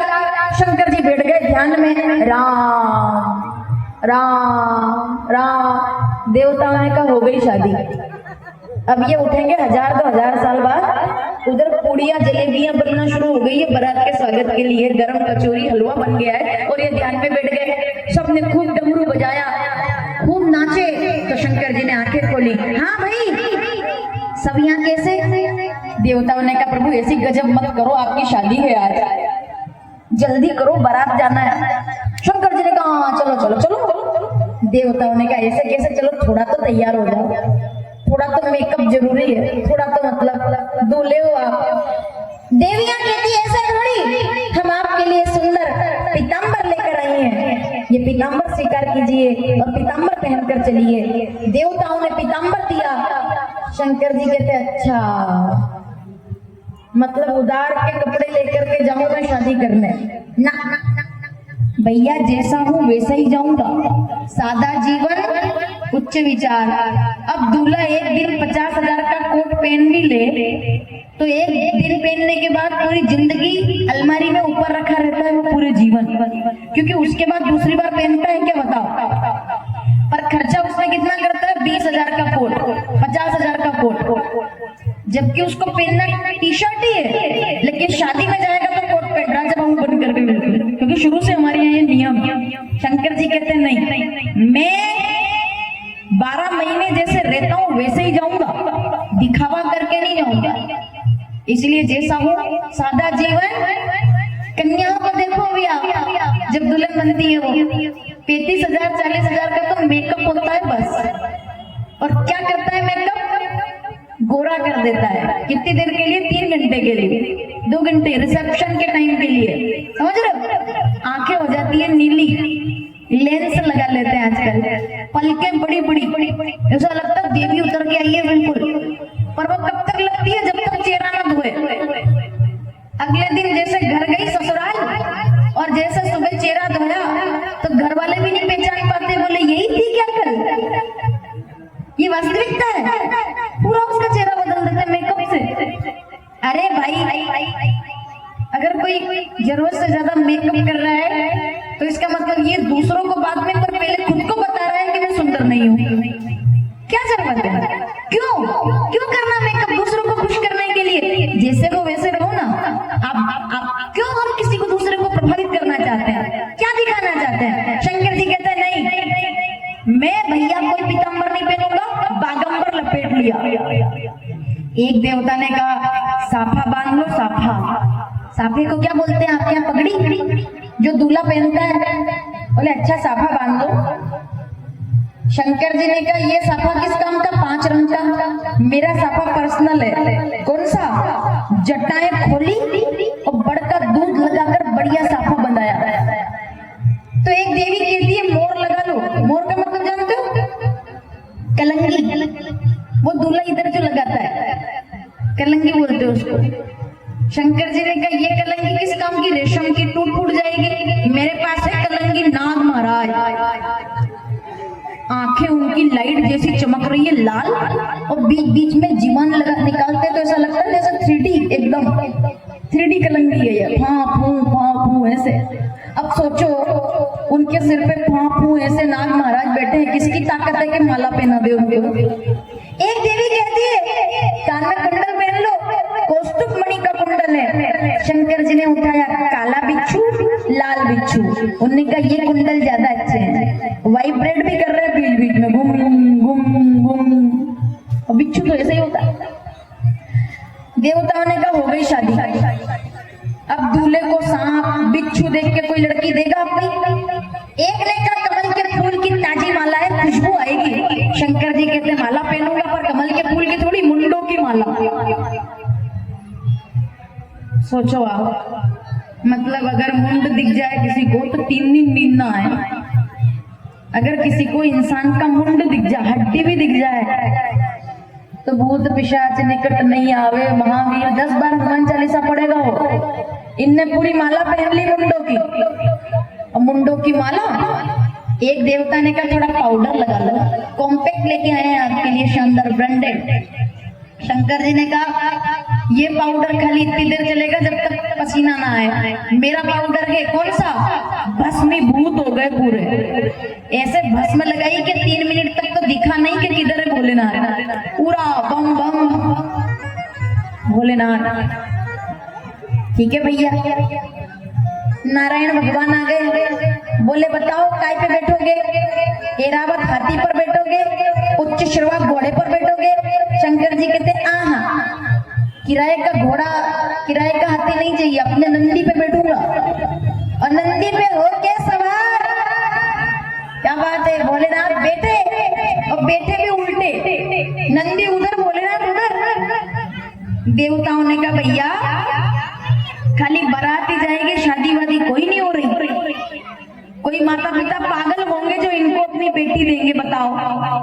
अब बारात चली तो जितना देव समाज था ना वो सब तो आगे आगे हो गए। उनने कहा जल्दी फटाफट चल के जो कचौरी और हलवे का नाश्ता है वो खा लो, शादी वादी कोई होनी नहीं है। दूल्हे को देखने के पहले नाश्ता निपटा दो तो कम से कम स्वागत हो जाएगा, वरना इनके जाने के बाद तो कुछ मिलना नहीं है, अपने को भगा और देंगे। क्योंकि ये तो, अरे भाई भोलेनाथ देखो तो आप कैसे बैठे हो, नाग महाराज इधर घूम रहे, 4-5 नाग इधर घूम रहे, रेल रहे इधर से उधर, मुंडों की माला, भस्म धारण कर रखी। चले भोलेनाथ, सब देवता आगे चले गए, शंकर जी अकेले रह गए 2 गणों के साथ। गणों ने कहा भोलेनाथ आनंद नहीं आ रहा बारात में। सब देवता, ट्यूबलाइट, जनरेटर, डीजे, साउंड सब आगे चला गया, हम पीछे अकेले रह गए, अपने साथ कोई नहीं रहा। शंकर जी ने कहा रुको अभी डीजे बजवाता हूँ मैं। और शंकर जी ने डमरू बजाया ना, तो जितने भी 7 लोग ऊपर के और 7 लोग नीचे के, 14 भुवन के जितने भूत प्रेत थे सब आ गए सब। और जो वो हा हू करके डीजे बजा, खतरनाक। और कैसे कैसे भूत आपको पता है? अब देखो कैसी बारात आई है। कोई मुखहीन विपुल मुख काहू, बिनु पद कर कोई बहुपद बाहू। किसी की गर्दन तो ही नहीं, खाली धड़ ही धड़ नाच रहा है। सोचो बारात जा रही है और किसी का धड़ नहीं है, खाली गर्दन नाच रही है। कैसे ऐसे करके? किसी के 10-15 हजार हाथ है, तो किसी के 1 आंख यहाँ है तो 1 आंख यहाँ है, और ऐसे ऐसे देख भी रहो।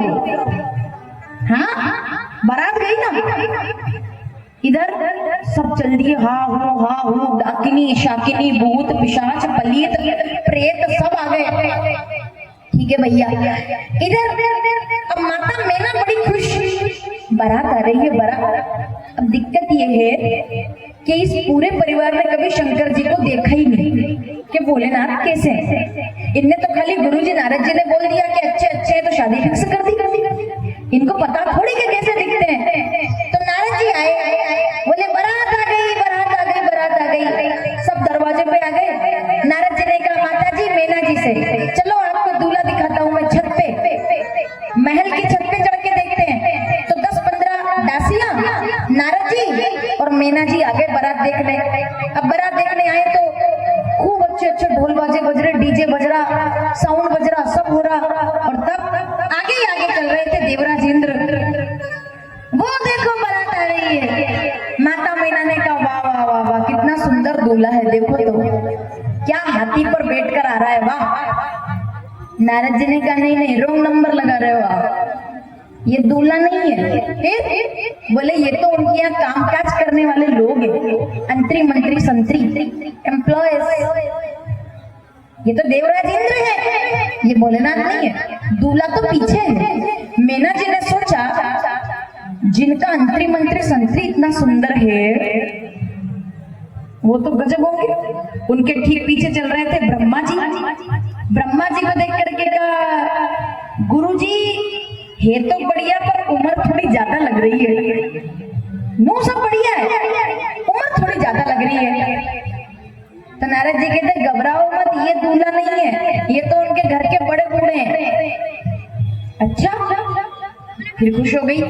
उनके ठीक पीछे चल रहे थे नारायण भगवान। वाह वाह वाह, जय हो, क्या बात, इतना सुंदर दूल्हा ढूंढा आपने मेरी बेटी के लिए, हाँ क्या बात है। अब नारायण भगवान तो वैसे ही सोने का मुकुट, शंख चक्र गदा पद्म लेके आ रहे थे। वाह वाह, क्या दूल्हा ढूंढा है।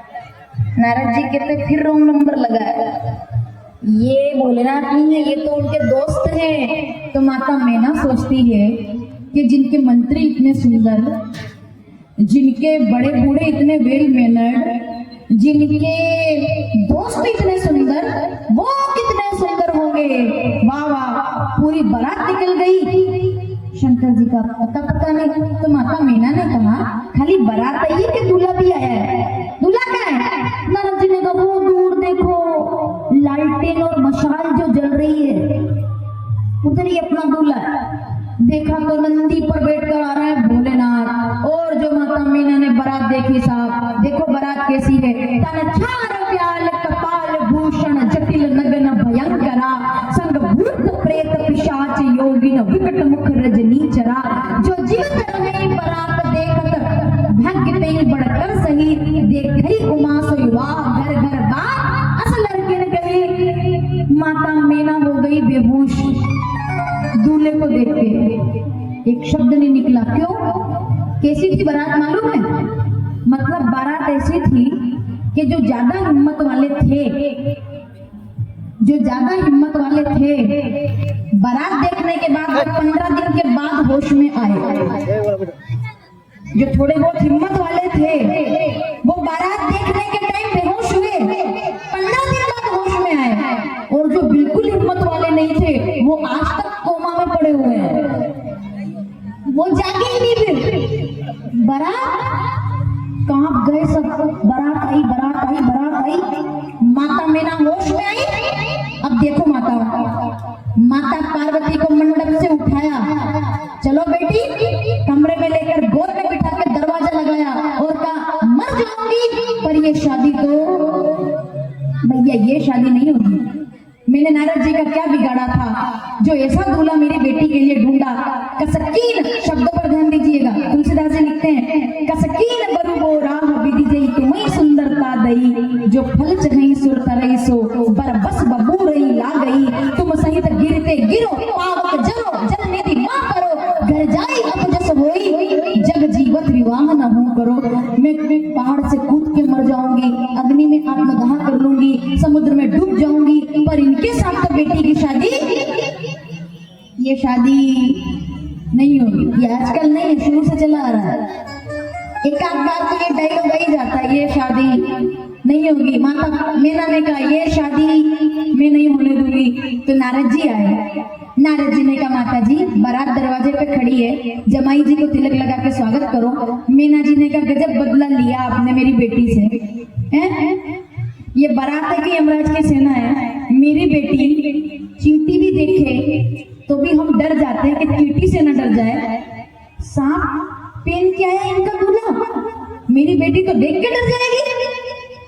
ये कोई साधारण कन्या नहीं है, ये साक्षात जगदम्बा है जो आपकी बेटी बनकर आई है। सती कीन सिए कर बेस, पूर्व जन्म की कथा सुनाई। सती कीन सिए कर बेस, कई अपराध शंकर पर हरि, हर विरह जाई बहोरी बिन के जग जोगा नल जरी। अब जननी तुमरे भवन, निज पति लाग दारुण तप किया, अस जाने संशय तजो गिरजा, सर्वदा शंकर प्रिया। ये तो सदा सदा से उनके अर्धांगिनी है, शक्ति है, जगदम्बा है। ये कौन है? ए गिरि नंदिनी नंदित मेदिनी विष्णु विनोदिनी नंदिनुते। दोनों हाथ जोड़िए, जय जय हे महिषासुर मर्दिनी शेल सुते ऐ जगदम्ब मदम्ब कदम्ब वन प्रिय वासिनी हासरते शिखर शिरोमणि शृंग हिमालय खंड निजालय मध्य गते मधु मधुरे मधु केटप भंजिनी रासरते जय जय हे महिषासुर मर्दिनी रम्य कपर्दिनी शेल सुते। ये तो जगदम्बा ऐ जगदम्ब मदम्ब कदम्ब वन प्रिय वासिनी हासरते शिखर शिरोमणि शृंग हिमालय। जगदम्बा आपके घर आई है, तब माता मैना थोड़ा समझी, उनको दिव्य ज्ञान हुआ, उन्होंने कहा स्वागत करो भोलेनाथ का। तब वो थाली सजाकर लाई माता, सावधान दासियों से कहा थाली सजाओ, ऐसी वैसी नहीं, सोने की थाली सजाओ। काई की थाली? सोने की, मणि की कटोरी लगाओ। दासियों ने कहा ऐसा क्यों? मैना जी कह दिए सोने की थाली से आरती करेंगे ना तो शंकर जी सोने की थाली देखकर समझ जाएंगे कि कितने बड़े घर की बेटी है ये जिनसे मेरी शादी हो रही है। समझ में आ रहा है? मतलब मैं जमाई जी का स्वागत करूंगी तो मणि की कटोरी में कुमकुम, चावल, चंदन, अबीर, गुलाल लगाऊंगी। तो जब वो कटोरी देखेंगे मणि की, उनने कभी मणि की कटोरी नहीं देखी होगी, शंकर जी ने, उनको तिलक लगाकर स्वागत करूंगी तो बोलूंगी तो नहीं कि मेरी बेटी बहुत बड़े घर की बेटी है, पर थाली देख के समझ जाएंगे कि बड़े घर की बेटी मेरी पत्नी बनने वाली है। समझ गए? जैसे ही माता मैना ने चंदन लिया, सिर पर तिलक लगाने के लिए हाथ उठाया, थर थर कांप गई और हाथ में से थाली छूटकर गिर गई, कटोरियां बिखर गई सब। क्यों? सोने की थाली दिखाने के लिए गई थी उनको, लेकिन तिलक लगाने के लिए मस्तक देखा ना तो कांप गई कि उनको सोने की थाली क्या दिखाऊं, जो मस्तक पर द्वितीया का चंद्रमा लगा करके आए हैं, उनके सामने सोने की थाली का क्या मूल्य है। घबरा गई, बड़े घर की बेटी से इनकी शादी नहीं हो रही, मेरी बेटी का सौभाग्य है कि इतने बड़े भगवान से मेरी बेटी की शादी हो रही है जो गंगा और चंद्रमा को सिर पे लेके घूमते हैं। बताओ, आया समझ में? द्वितीया का चंद्रमा चमक रहा था, गंगा बह रही थी, तीसरा नेत्र से करुणा बह रही थी। माता मैना समझ गई कि ये कोई सामान्य देव नहीं है, ये तो महादेव है। अंदर लेकर आई, कन्या दान किया, 7 फेरे हुए, पानी ग्रहण हुआ। पंडित जी आए, पंडित जी ने कहा भाई शादी पूरी कराओ। तो शंकर जी ने नारद जी को इशारा करके कहा, अरे पंडित जी से बोल देना कि ज्यादा तंत्र मंत्र में ना उलझाए, फटाफट शादी करवा दे, ज्यादा लंबा काम ना बनाए, जल्दी पूजा करवा दे। तो नारद जी ने पंडित जी से कह दिया कि पंडित जी थोड़ा निवेदन, थोड़ा जल्दी काम कर देना। पंडित जी ने कहा हाँ सब संभाल लेंगे, कोई बात नहीं। लेकिन पंडित जी क्योंकि नियम का काम तो नियम से करना था, तो उन्होंने पूछा कि कन्या अपना नाम बताए। माता पार्वती ने नाम बता दिया पार्वती। कन्या अपने पिता का नाम बताए, नाम बता दिया हेमवान। पिता के पिता के पिता का नाम सब बता दिया। अब इधर तो कन्या पक्ष तो हो गया पूरा, अब नंबर आया भोलेनाथ का। शंकर जी ने कहा कि देना पंडित जी से ज्यादा इंक्वायरी ना करवाए, फटाफट पूजा करवा दे। नारद जी ने कहा थोड़ा शॉर्टकट देख लेना भाई। पंडित जी ने कहा नहीं नहीं बस 2-3 बात पूछूंगा बस, मैं पूजा पूरी करा दूंगा। ठीक है? हाँ भाई, यजमान अपना नाम और गोत्र उच्चारण करे, उसके बिना संकल्प नहीं होता। आप विनियोग करोगे तो पूजा संकल्प करोगे, विनियोग करोगे तो नाम गोत्र, तो और कुछ याद नहीं हो तो नाम गोत्र तो जरूरी, ये तो सबको याद होता है ना। और अगर किसी को ना याद हो तो बहुत अच्छी बात है, पूजा करते समय आप अमुक नाम, अमुक गोत्र, बिहार प्रदेश, बेगूसराय क्षेत्र, ऐसा पंडित जी कहते हैं, तब पूजा। जम्मू द्वीप पे भरत खंडे तो चलो ठीक है, अमुक नाम अमुक गोत्र, पूजा विनियोग अहम करिष्ये। ठीक है? तो ये जरूरी है गोत्र जानना। अगर किसी को गोत्र ना पता हो, पहली बात तो ये कि अपना अपना गोत्र सबको पता होता है कि हम किस गोत्र से। किसी को गोत्र ना पता हो, हम में से भी, और पूजा का फल पाना हो तो नाम के साथ कश्यप ऋषि के नाम से गोत्र समझ करके और पूजा कर देनी चाहिए, क्योंकि कश्यप गोत्र सर्व गोत्र के रूप में माना जाता है, उसमें दोष नहीं लगता।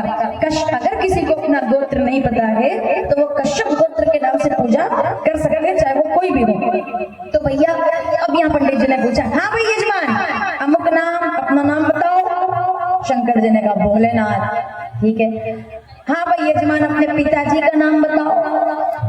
अब शंकर जी इधर उधर देखे, नारद जी को देखे, बोले बोलो अब। तो नारद जी ने कह दिया धीरे से कान में, बोले बोल दो नारायण भगवान। ठीक है, हाँ भाई यजमान अपने पिताजी का नाम बताओ। शंकर जी ने कहा नारायणाय नमः, श्री नारायण भगवान।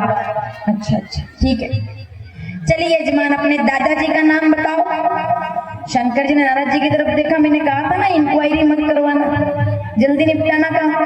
नारद जी ने कहा पंडित जी, अरे बोलिए मैं सो गया, अपने दादाजी का नाम बताओ। शंकर जी नारद जी की तरफ देखे, नारद जी ने धीरे से कान में कहा, बोल दो ब्रह्मा जी महाराज, लगते भी है दादाजी जैसे। ठीक है भाई, हाँ भाई यजमान फिर से अपना नाम बताओ। भोलेनाथ। पिताजी का नाम बताओ। बोले नाम पिताजी का नारायण भगवान। दादाजी का नाम बताओ। बोले दादाजी का नाम ब्रह्मदेव। पंडित जी यहाँ भी नहीं रुके और आगे बढ़ गए, बोले परदादा का नाम बताओ। नारद जी गायब। नारद जी ने कहा अब रिस्की हो गया मामला, अब तो तीसरा नेत्र खुलेगा सीधा, अब कोई नहीं संभाल सकता। नारद जी गायब। शंकर जी इधर देखे उधर देखे, हाँ जजमान जल्दी से परदादा का नाम बताओ। शंकर जी कहते पंडित जी सुनो, मेरा नाम भोलेनाथ, पिताजी का नाम नारायण भगवान, दादाजी का नाम ब्रह्मा जी, अब परदादा का नाम। बोले इन सबका परदादा मैं ही हूँ, अब पूछो क्या पूछना है। सबका परदादा बिना प्रमाण के थोड़ी। शिव पुराण कहती है सबके परदादा कौन, यही तो है। सबसे पहले कौन प्रकट हुआ, कौन साक्षात्कार किसका हुआ, रामचरितमानस बालकांड 137वां दोहा तीसरी चौपाई। जपो जाए शंकर सतनामा, जाते हृदय तुरंत विश्रामा। भोलेनाथ का नाम तो नारायण भगवान जपते हैं, अरे ब्रह्मा जी भोलेनाथ का नाम जपते हैं भाई। शिव पुराण किसने किसको सुनाई, ब्रह्मा जी ने नारद जी को सबसे पहले, और साक्षात नंदीकेश्वर ने संकादिक मुनियों को। तो भोलेनाथ सबके परदादा है। पंडित जी ने प्रणाम कर लिया कि हम सबके परदादा भी आप ही हैं, हम सभी इस बात को मानते हैं। विवाह संपन्न, बारात वापिस जाने लगी, सब कहने लगे देखो तो इनके तो सिर पे जटा है, इनके तो गले में सांप है, तो ये मदारी तो नहीं है, सिर पे गंगा है, ये पहाड़ी तो नहीं है, ये कैसे भोलेनाथ है। माता पार्वती कहती है ए भैया मेरे भोले बाबा को अनाड़ी मत समझो, ये है त्रिपुरारी, खिलाड़ी मत समझो। गाओगे मेरे साथ, चलो शंकर जी की बारात में कैलाश चलते हैं जल्दी से।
मेरे